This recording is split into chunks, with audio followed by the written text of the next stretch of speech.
Yo, look, if I show you the place I'm from, you wouldn't believe how I got this far.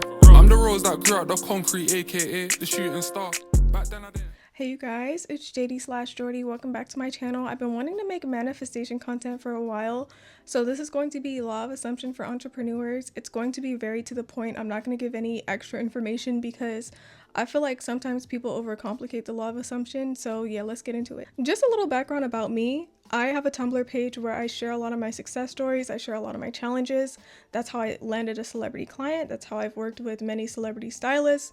That's how I ended up manifesting my car. Like, there's so many different success stories on there in case you guys want to check it out.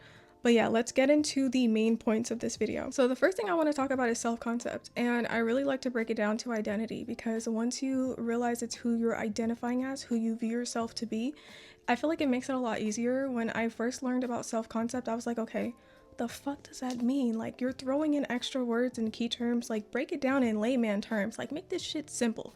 That's kind of how I was feeling. At the end of the day, who are you showing up as? And I'm gonna give two examples. I'm gonna give Susie and Sally. So Susie, I'm gonna try to remember that that's the name I'm using. Susie wakes up every day at 5 a.m. She puts in about 12 hours of work every single day to her brand, but her mindset, she's identifying with the version of herself that she was 3 years ago. So for the past 3 years, she's a workaholic. She is all work, no play. She is no progress on social media, never going viral, never having that big moment of fame. Let's say she owns a big shoe store and she has all this inventory. She's coming up with these ideas, but her mindset is stuck in, well, who's gonna buy my stuff unless it's perfect? I have all this inventory that nobody wants. Who is gonna like this design? I need to make something that's more on trend. Well, oh, that customer didn't buy something. Nobody's gonna buy something this month. Like, my sales are already looking really bad. I'm not gonna hit my revenue goal. Now, from an outsider's perspective, would you buy from Susie? You're Susie's friend and you drop bags on shoes. I mean bags, but you hear how she's talking about her brand. Would you buy from Susie? Okay, so let's switch to Sally. Let's say Sally owns a clothing brand. Sally loves what she does. She works the exact same hours. She has a similar size store, but instead she goes every day and says, okay, well, if not this customer, then the next. I'm going to give every single customer the best service. I'm going to make the most unique pieces, and I don't care if anyone buys them because I'm putting my creativity out there. Which one of the two would you buy from? And I'm not gonna lie, a lot of purchases are an exchange of energy. So if you feel like drained after you bought something, you're not gonna think it's worth it. But if you feel like, wow, this is the most unique thing, this person put so much time into it and it was such a positive exchange, you're gonna go back there. So keep that in mind. Who are you being? Who are you showing up as? What are you deciding about yourself? You wanna be a multi-million-dollar CEO. A multi-million-dollar CEO does not question if their designs are creative enough. They don't need to follow trends, they make trends. And it all comes with deciding. I feel like people used to say that to me and I'd be like, what the fuck do you mean decide? Decide. But no, it really is that easy. Once you make the decision and you do not waver, you don't go back on it, you don't question it. Even if you do have negative thoughts, I think that that's a normal human thing to have negative thoughts, right? There's actually something I read in a book that kind of aligns with this. Like, imagine you're underwater and imagine how hard you would fight to get to the top of the surface. You know what I mean?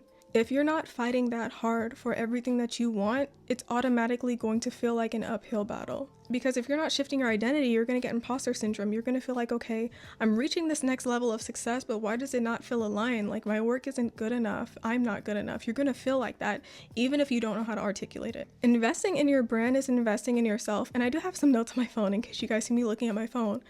But at the same time, if you're not spending money on your business, why would somebody else? And if you don't have money to spend on your business, invest your energy, because if you're not investing time and quality and understanding the different techniques that go into whatever it is you're doing, people are paying for knowledge, people are paying for experience. So even if you're just a person who's very knowledgeable, you read a lot of books, people would pay for that. But let's say you've only read one philosophy book and now you're selling philosophy courses. People are going to see right through the amount of education that you have if you're in comparison to like another individual, unless you have a different way of going about it. But I recommend really solidifying your foundation for your brand. Okay, I'm editing and I just wanted to clarify what I meant real quick. All I'm saying is to be an expert in your field. let's say you know how to make garments for all different body types, that's going to set you apart from competition, and you're naturally going to walk into a room thinking, yeah, I got this shit in the bag because this is what I do. And I'm not saying go to school for 4 years and get a degree and some shit you don't want to do, and that's not what I'm saying, but if you're an expert, it gives you that self-confidence that I feel like is necessary when it comes to owning a brand. Like, wouldn't you want to be the most knowledgeable? Wouldn't you want to be the person that everybody goes to? But yeah, I just wanted to hopefully make that make a little bit more sense. Also, think about it this way. If you were a multi-million-dollar CEO, you're spending millions on your brand. That money isn't just going to be sitting in your account. At the end of the day, money loses its value over time, so why wouldn't you spend it? Really think about it like that too. And even investing your time and energy, like how I was going with Susie and Sally, if Susie is putting work in, but her energy is fucked. Like, she doesn't enjoy what she's doing. She doesn't really like it. You can kind of tell in somebody's work if they enjoy it or not. And I know that that sounds maybe a little like, what do you mean? I don't know if you guys, like, a really good example is Alyssa Liu, the figure skater. When she was younger, I feel like it was so much pressure. When there's a lot of pressure on you, people can kind of feel that. But when you're doing it naturally and you're doing it authentically, people are naturally drawn to your items, to your work, to whatever it is you're doing. So yeah, I hope that that makes sense. Stop chasing that next level, okay? Imagine it like this. Your next level is a person, and you are running after them 80 miles an hour. I'm not stopping. I'm gonna keep running if I was your desire. I'm gonna run all the way to Alaska, bitch. Like, you cannot fucking catch me. Because who in the world wants to be chased? Your desire doesn't even want to be chased. It wants to come to you naturally. Like, do you guys know the cats in Minecraft? And maybe this is kind of like a strange example, but the cats in Minecraft do not like when you just openly approach them. You literally have to like look down with a fish and like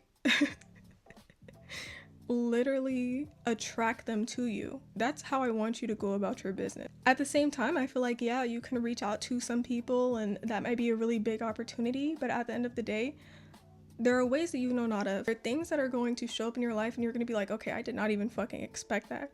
And it's when you stop looking for it that those things tend to show up most often. And kind of backtracking a little bit to the Susie example, Susie can still manifest her dream life. She can still manifest that next level of success, but she's going to feel drained once she gets there. She's going to feel exhausted and like burnt out from all of the work she's been putting in because it's not authentic to who she is. At the end of the day, I don't know if this is just me, but I usually attract my most authentic customers as well when I'm not looking. But when I'm looking, a lot of people will want discounts. People are just reaching out to collaborate. People just want free stuff. You know what I'm saying? Because at the end of the day, if you're deciding that you're going to make sales regardless, you don't really have to do all of this extra work. You can just create freely without pressure.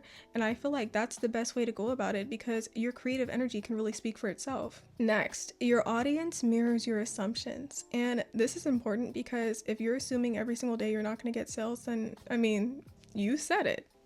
There's a quote that basically says somebody who believes they can is right, somebody who believes they can't is right. Like, whatever you believe is right, and it's going to keep reflecting until you decide otherwise. So genuinely sit down and write out everything you've decided in the past, tear that shit out, throw it the fuck away, and write down everything you're deciding now, everything you're deciding today about your brand, today about your new mindset, today about what it is you desire that is already yours. If you desire it, it's already yours. You wouldn't be thinking about it.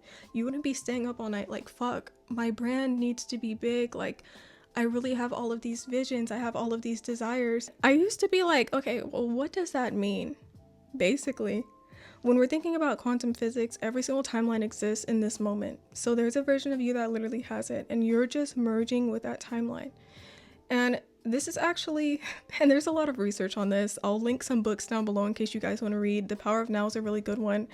But once you realize that the only moment is now, you have so much beautiful time. And that's actually from a poem by Olivia Gatwood, Unfazed by All the Men Who Do Not Love Me, because there is so much beautiful time when you're not focused on the next moment and when you're not focused on what this person's doing, what that person's doing. Just focus on yourself and what you're building because it is amazing. And if I believe in you, you should believe in yourself more.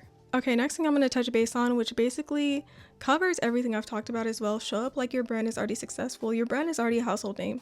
This is something I affirm to myself all the time. And I don't even need the 3D to show me. Stop looking at the 3D to show you shit. Like, I don't know if you guys have ever experienced this. Have you ever had your phone die while you're out and you're trying to charge it and you're like, why is my phone not turning on? And for 10 minutes, you're sitting there and your phone has not turned on yet because you're staring at the screen like this. A watched cake will not rise. No, that's not actually the term I was looking for. A watched pot does not boil.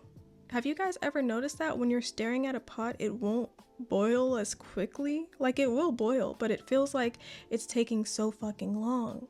What are you assuming when you're looking at your business? What are you assuming when you're looking at your brand? What are you assuming when you're looking at your customers? If you're assuming, yeah, every single customer buys from me, every single person that views my brand shares my brand with thousands of other people, every single dollar somebody spends on my brand, they're going to spend 10 times the amount the next day.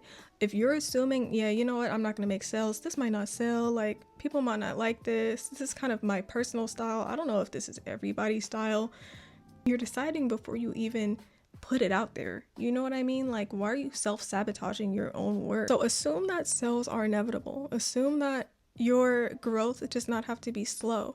Assume that businesses like yours, because you run it, take off immediately. You don't have to work hard at all. Why the fuck would you work hard? It's you. Okay, I'm not saying don't work hard. I'm not saying that. But be about it, bitch. Don't talk about it. Be about it. Last thing I want to say about this, the CEOs of these big businesses, they know that they're going to make money. They know that their return on investment is always coming. They know that just because they lost $10,000 this day because all the stocks fell, they're going to make $30,000 this month. Always have that mindset when you're doing anything for your brand. And also assume that you attract the richest clients. This is something that I did, you guys, and it's helped me a lot because now I have clients that are willing to buy multiple items at once. I haven't had a sale under 2 items in a while. Oh, I had one, but most of the time people will buy sets, and that's perfect for me because it's a really good return on investment. I'm buying all of this yarn and I'm making more pieces. Like, it's just working out so perfectly. So think about what it is you're assuming about your brand. And yeah, I hope that this video is helpful, and I'll see you guys next time.